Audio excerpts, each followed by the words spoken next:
How about the price of gold, everybody? Right now we are at 1161. We're down a little bit. Now, earlier this week on this program, I asked Donald Trump if he liked gold as an investment. Watch this.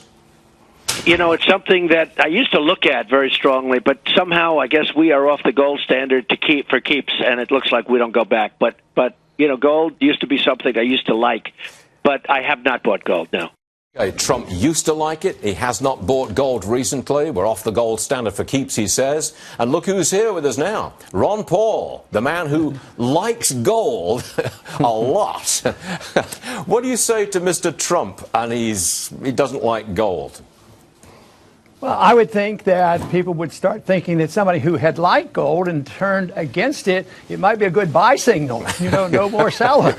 Right. So we'll wait and see. But you know, I don't think about these daily changes. I think about what happened in 1933 when, if you turned in an ounce of gold, you got 20 Federal Reserve notes that are worth 2 Federal Reserve notes now. If you kept your gold and turned it into today, you would get 1,170 Federal Reserve notes. That's what counts. So no, the gold standard hasn't ended. The people vote for gold all the time. Governments always destroy paper money, and we're on the verge of doing it again. We've got no inflation. I mean, the argument was, for most of my lifetime, the argument was, you buy gold when you know you've got inflation, and you buy gold when you've got a rotten international situation of people running for safety.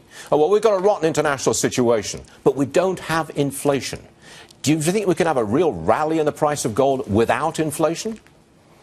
Absolutely, because I think it's not right to say there's no inflation, because if you adhere to Austrian economics, just increasing the money supply and the monetary base is inflation. What it does is sometimes it pushes up commodity prices and sometimes consumer price indices, which are rigged by the government, but at other times they go into the stock market. You just a few minutes ago reported horrendous inflation. Stock went up 300 yesterday, 200 today, and this is the whole purpose of central banking, is to rig the stock prices up and make people feel better. Okay, give me a time frame when I'm going to see either a collapse of the monetary system, paper money, and a sharp rise in the price of gold. Have you got a time frame, Ron?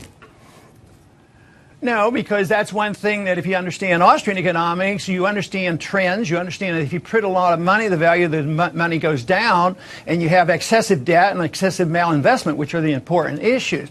But one thing is for sure, because the collapse of it is psychological, it's the confidence. See, there's still tremendous confidence. We have a strong military, and everybody still wants dollars, and they're still loaning us these dollars, and they still think if they pump up these stock prices and the executives get all their bonuses, everything is going to be okay. But what you have to look at is this distortion that has destroyed the middle class. 50% of the people can't even make a living by themselves. So that's a consequence of inflating the money supply and distorting the economy. Just because we can prop up markets and claim there's no inflation, I think there's a lot of deception there. I think you've got a lot of followers who are nodding along with you right now. Congressman Ron Paul, thank you very much for joining us. Always a pleasure, sir. Thank you. Thank you.